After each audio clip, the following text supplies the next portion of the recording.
Amigos y amigas, en los últimos días la posible designación de Daniel Mendoza Leal como embajador de Colombia en Tailandia causó todo tipo de reacciones. Mendoza es reconocido por crear la serie Matarife, que destapó en 2020 los oscuros vínculos entre el expresidente Uribe Vélez y el narcotráfico, los paramilitares y la corrupción política. Su trabajo no solo fue un éxito en reproducciones y discusión nacional, sino que también puso en evidencia para muchos las conexiones del expresidente con el bajo mundo. Ahora su eventual nombramiento provocó el rechazo de sectores conservadores que salen a condenarlo, argumentando que sus publicaciones en redes sociales, donde compartió fragmentos de un libro propio, son ofensivas. Pero ¿realmente les preocupa los trinos de Mendoza o simplemente no pueden tolerar que alguien que denunció los abusos de su líder ocupe un cargo de relevancia? La controversia genera opiniones divididas,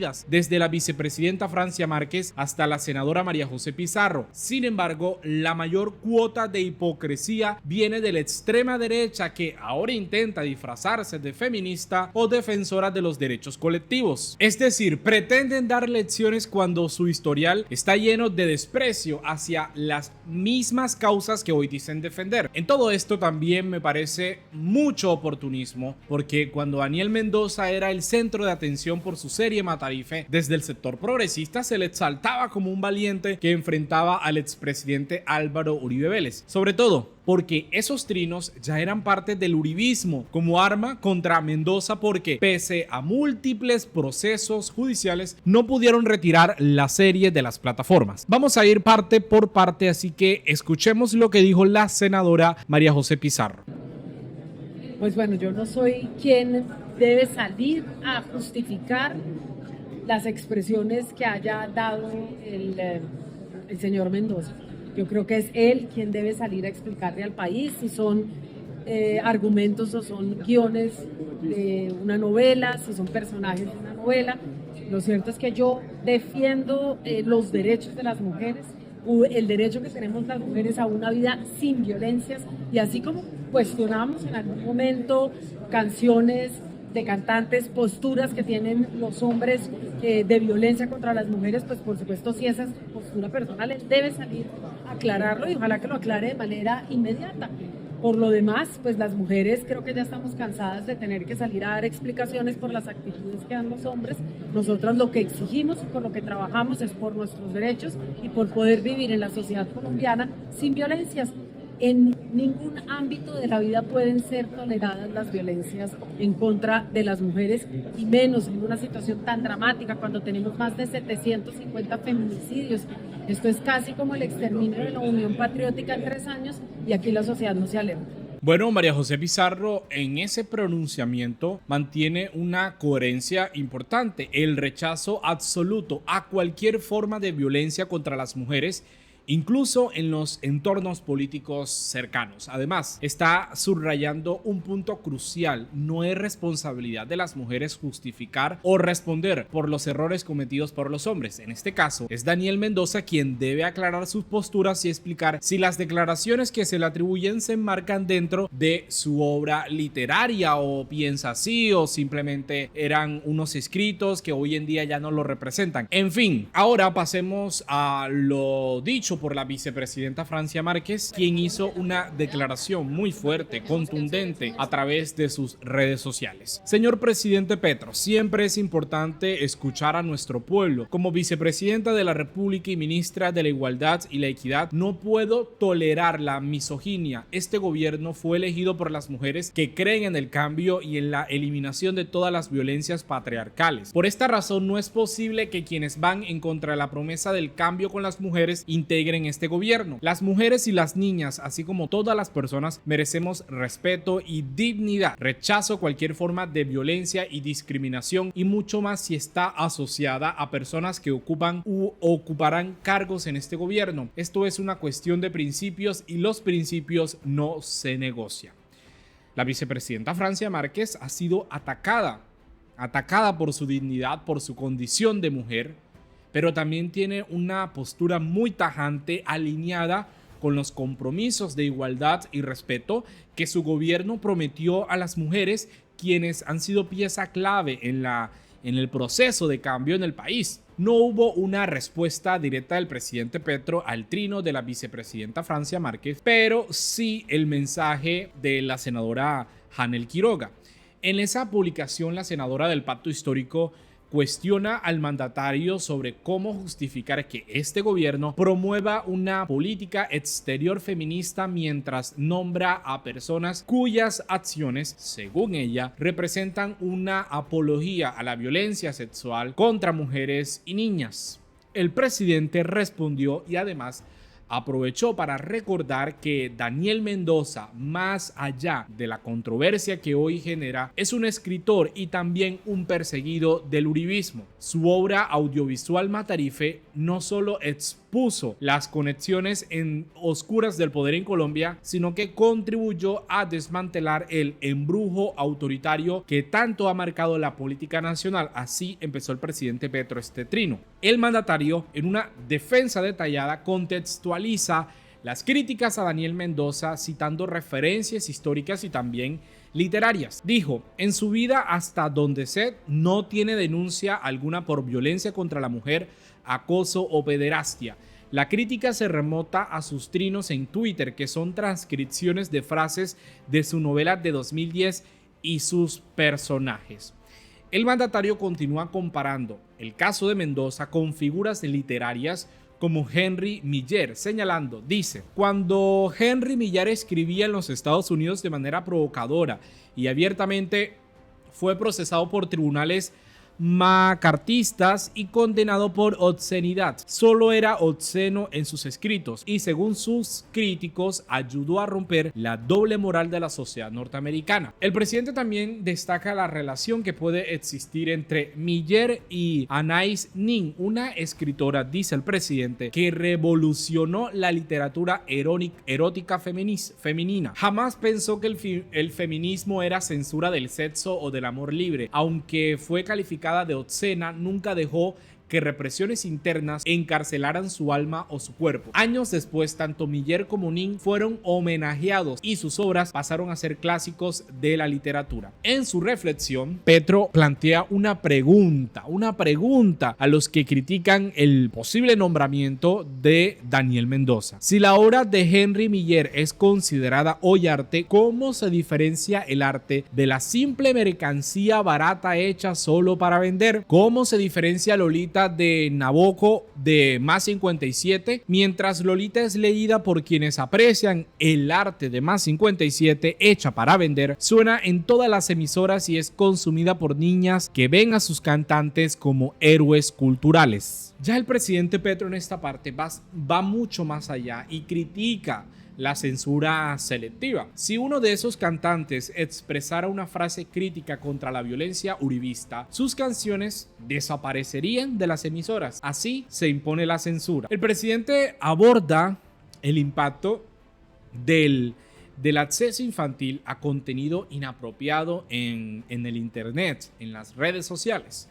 La culpa es del libro o del acceso infantil no regulado. Si una película es para mayores de 18 años, pero ya no existen teatros que controlen el acceso, ¿se debe censurar la película o buscar formas de acceso diferenciado?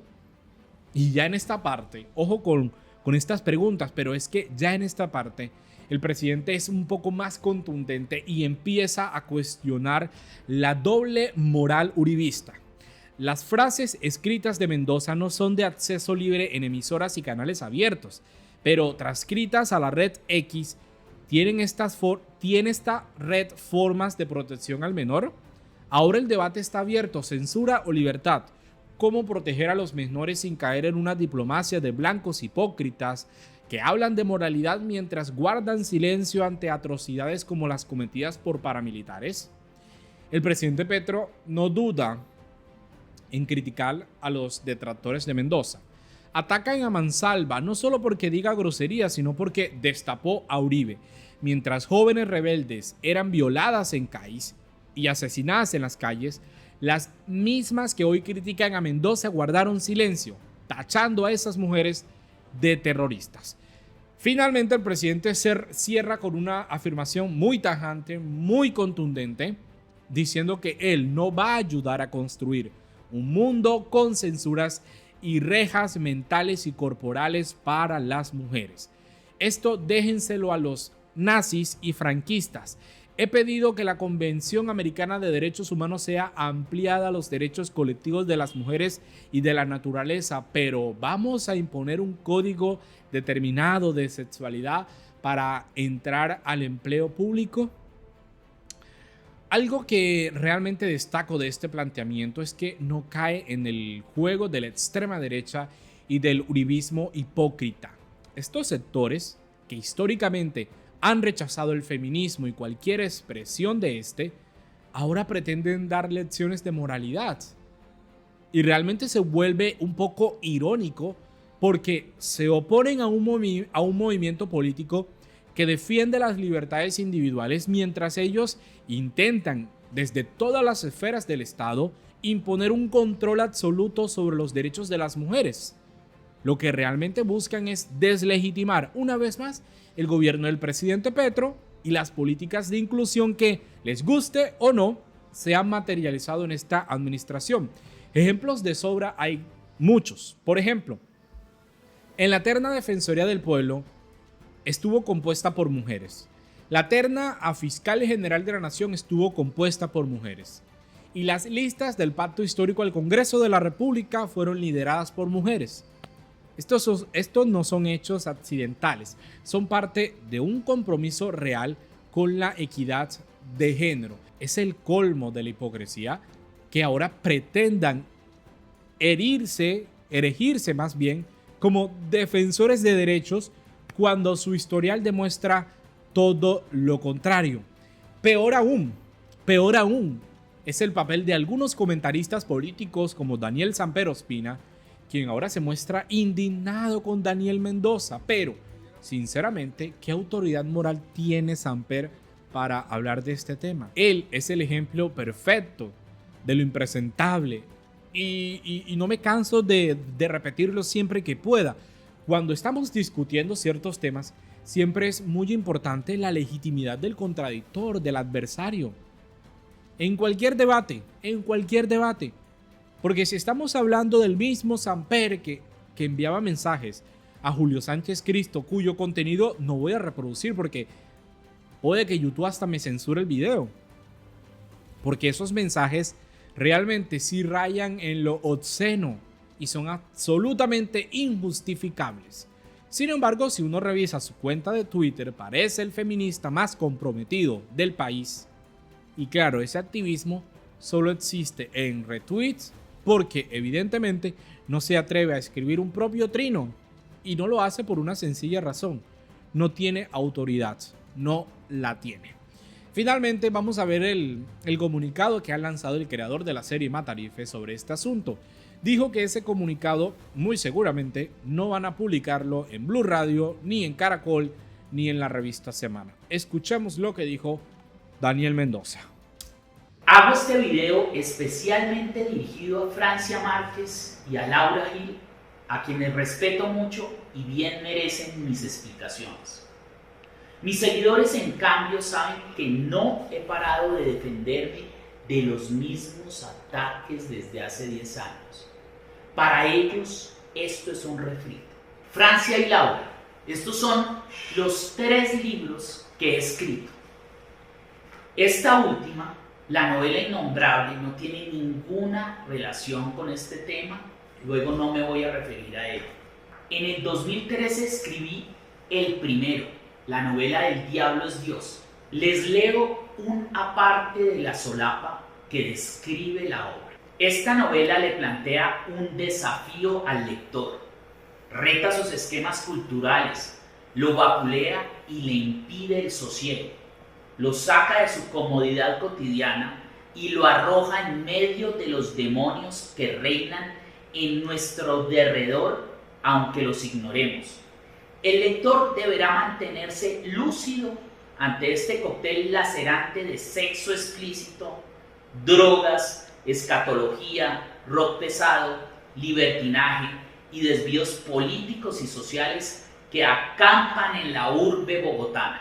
Para esa época, cuando publiqué la obra, no tenía Twitter, hoy X, y era necesario uno para la promoción de la novela. Abrí entonces la cuenta @eldiablosdios, en la que aclaraba que allí no hablaba yo, sino que era la voz de los personajes. Para ese momento eso estaba claro en el perfil. Transcurría el año 2013. Por estos trinos de esa cuenta del 2013 y especialmente por estos dos artículos, entre otros, Uribe Noguera, el Club El Nogal y la sociopatía institucional, y Uribe Noguera y sus amigos pedófilos, en los que precisamente denuncio la pedofilia de élite y la relación de algunos socios con el narcoparamilitarismo, me inician en el Club El Nogal un proceso disciplinario que termina en mi honrosa expulsión de aquella decadente institución. Por eso me echaron, por escribir. Durante el proceso disciplinario del Club El Nogal, escribí este segundo libro, que fue publicado en diciembre del 2016. Se llama El Club El Nogal amordaza al escritor. En él explico y me defiendo, entre otras razones, precisamente señalando el contenido del perfil de la cuenta de Twitter, que decía lo siguiente: el nombre de usuario de la cuenta es @eldiablosdios. El nombre de la cuenta es el título del libro, El Diablo es Dios. El avatar o foto de perfil es la misma imagen portada del libro. La biografía o descripción de la cuenta dice: perfil de la novela de Editorial Planeta, autor Daniel Emilio Mendoza Leal. Es la voz de los personajes. Todo es literatura y filosofía, incluido lo audiovisual. El tuit fijado dice: voz del Mao y Alejandro, su postura ideológica y filosófica, voces caricaturizando a la humanidad, semejanzas con la realidad, mera coincidencia. El público, espacio social al que se dirige la cuenta, dice: Bogotá Underground. Es decir, está dirigido a la contracultura y subcultura urbana de Bogotá, que en nada se relaciona con el Club El Nogal. Esta fue parte de mi defensa dentro del proceso disciplinario del Club El Nogal, y esa defensa constituye uno de los capítulos, como les digo, de este libro, El Club El Nogal amordaza al escritor. Laura, como ves, es evidente y está plenamente probado que esos trinos fueron una expresión literaria de hace 10 años, que buscaba ser un alter ego no mío, sino de los personajes de la obra. Ahora, a la defensora del pueblo Iris Marín, a quien muy probablemente le mostraron estos trinos añejos y sin contexto antes de acusarme de pedófilo por lo que expresan los personajes de mi novela. La invito a reflexionar sobre el contenido de su declaración, que como la hizo, es evidentemente una afirmación calumniosa. Decir, respetada doctora Marín, que estas expresiones literarias, repito, de boca de mis personajes, contienen mis propios deseos, es como decir que Mario Puzo tiene mente de asesino por la cantidad de muertos que deja regados en El Padrino, su icónica novela. El tiempo pasó con sus trinos en la cuenta de Twitter El Diablo es Dios, hasta que aproximadamente en diciembre del 2018 cambié el perfil de mi cuenta y se convirtió en delator, @el que los delata, y el perfil se personaliza, es decir, la cuenta que era para promocionar mi novela se convierte en mi cuenta personal, y es por eso que todos los trinos con los que me atacan son de hace años, de cuando no era mi cuenta personal, sino la cuenta de la novela. Ahora, quien quiera puede opinar que los trinos son asquerosos, pero lo que no se puede hacer es moralizar el arte. A mí se me está castigando como a una de esas brujas ficticias que chamuscaban en la hoguera por ser, en últimas, mujeres progresistas y con carácter. Ellas fueron las primeras feministas de la historia. Asimismo, preciso que no conozco personalmente al presidente Petro, que lo admiro mucho, pero solo tengo el honor de ser un estudioso de su trayectoria como humanista. Sepan bien que en este caso él no está defendiendo a ningún amigo. El presidente Petro está defendiendo la democracia que se fundamenta en la libertad de expresión y defendiendo sobre todo el arte, que muchas veces puede ser sucio e indecoroso, pero eso no le quita su función dinamizadora del inconsciente colectivo. Finalmente, le cuento a mis seguidores que el gobierno de Tailandia dio el beneplácito a mi nombramiento y, como ya saben, el presidente Petro persiste en darme su apoyo, hecho que me tiene profundamente conmovido. Es decir, allá en Bangkok me espera una deliciosa embajada a la que decidí dejar plantar, porque todo este tsunami de ataques me hizo volver el tiempo atrás, a mis motivos y razones, al por qué lo hice todo, a sincerarme conmigo mismo y entender que aceptar esa embajada repleta de lujos me obligaba a enterrar mis gritos, mi rabia y mi dolor, a dejar la producción de la nueva serie que fui a filmar a Bangkok, ciudad de la que me enamoré perdidamente, y sobre todo a tapar con el bozal de las buenas costumbres diplomáticas mi necesidad inaguantable de decir la verdad. Aceptar esa embajada sería meter otra vez mi alma en la prisión en la que vivía cuando este cuerpo caminaba precisamente por los pasillos del Club El Nogal. Señor presidente Gustavo Petro, le suplico me sepa perdonar. No me siento bien haciendo esto, pero debo declinar su honroso ofrecimiento. Mil gracias y mil disculpas. Finalmente, amigos y amigas, este ha sido las declaraciones del creador de la serie Matarife, que declina la invitación, o más bien el ofrecimiento que le hizo el presidente Petro de ser el embajador de Colombia en Tailandia. Vamos a dejar hasta aquí este video. Yo sí quiero leerlos en los comentarios, ver qué opinan sobre este tema y que por supuesto compartan la información para que podamos llegar a muchísimas más personas y este tipo de contenido siga llegando a una audiencia mucho más amplia, sobre todo este tema que ha sido muy polémico durante todo este fin de semana. Nos vemos en una próxima oportunidad. Hasta la próxima.